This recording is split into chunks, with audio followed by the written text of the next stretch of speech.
Golu grows अ knows. बहुत समय पहले की बात है। उस समय हाथियों की सूंड नहीं हुआ करती थी। उनकी सिर्फ एक मोटी सी नाक थी जिसे वे इधर उधर हिला तो सकते थे, लेकिन उससे कोई काम नहीं कर पाते थे।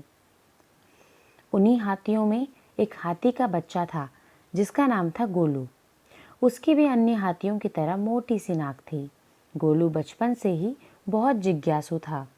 वह अन्य जानवरों से अजीब सवाल पूछा करता था।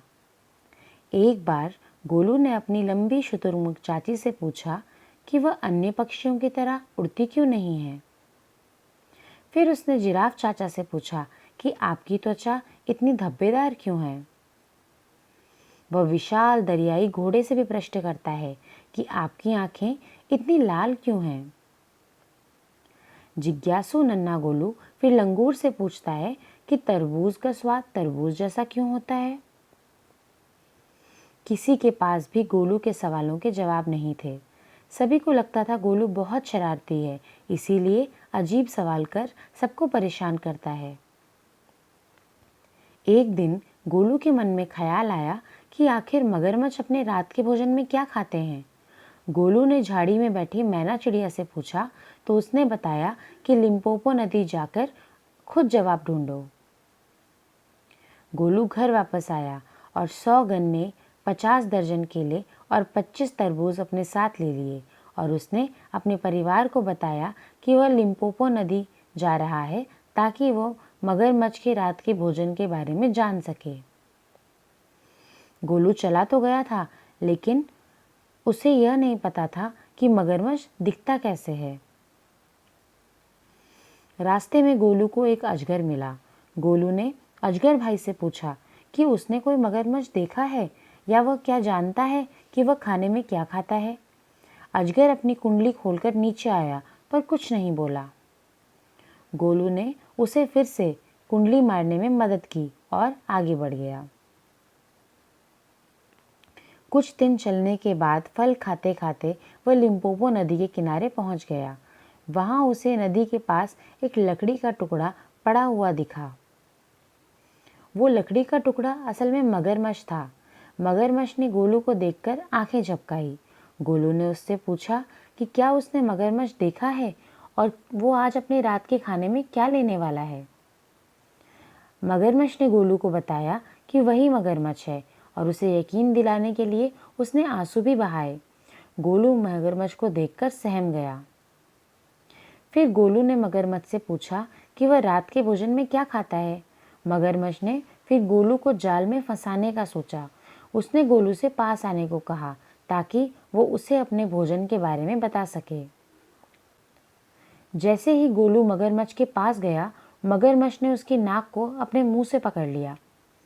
मगरमच्छ ने फिर बताया कि आज रात वह एक हाथी के बच्चे को खाएगा। गोलू दर्द से चिल्लाया और उसने मगरमच्छ से प्रार्थना की कि उसे छोड़ दे, पर मगरमच्छ कब उसे छोड़ने वाला था। वह गोलू को नदी की ओर खींचने लगा। अब तक अजगर, जो गोलू को रास्ते में मिला था, वो गोलू के पीछे पीछे नदी तक आ गया था। उसने गोलू को सलाह दी कि वह खुद को जोर से खींचे। अजगर ने फिर गोलू की मदद करनी चाहिए और खुद को गोलू के पेट से लपेट लिया। अब वह दोनों मिलकर खींचने लगे, लेकिन इस खींचातानी के दौरान गोलू की नाक लंबी होती चली गई। अंत में आखिरकार गोलू मगरमच्छ के चंगुल से बच ही गया, पर अब उसकी नाक 5 फीट लंबी हो चुकी थी। गोलू 2 दिन तक अपनी नाक पर केले का पत्ता लपेटकर उसे लिम्पोपो नदी के पानी में डुबाकर बैठा रहा ताकि वो सिकुड़कर छोटी हो जाए। लेकिन 2 दिन के बाद भी नाक ठंडी तो हो गई, पर नाक की लंबाई ज्यों की त्यों थी। उस दिन के अंत में एक मक्खी आई और उसने गोलू के कंधे पर डंक मार दिया। गोलू ने अपनी सूंड से उसे मार तो दिया। यह देखकर अजगर फुसफुसाया, फायदा नंबर 1, क्योंकि छोटी नाक से यह कर पाना असंभव था। फिर अजगर ने गोलू को कहा कि अब कुछ खा लो। गोलू ने अपनी लंबी नाक की मदद से घास का ढेर उखाड़ा और झाड़ कर धूल मिट्टी साफ कर सीधे मुंह में डाल दिया। अजगर ने बताया कि यह है फायदा नंबर 2, जो कि छोटी नाक से हो ही नहीं पाता। अजगर ने गोलू को फिर इशारा किया कि तुम्हें नहीं लगता कि गर्मी काफ़ी बढ़ गई है? गोलू ने अपनी नाक से कीचड़ उठाकर अपने सिर पर रख दिया।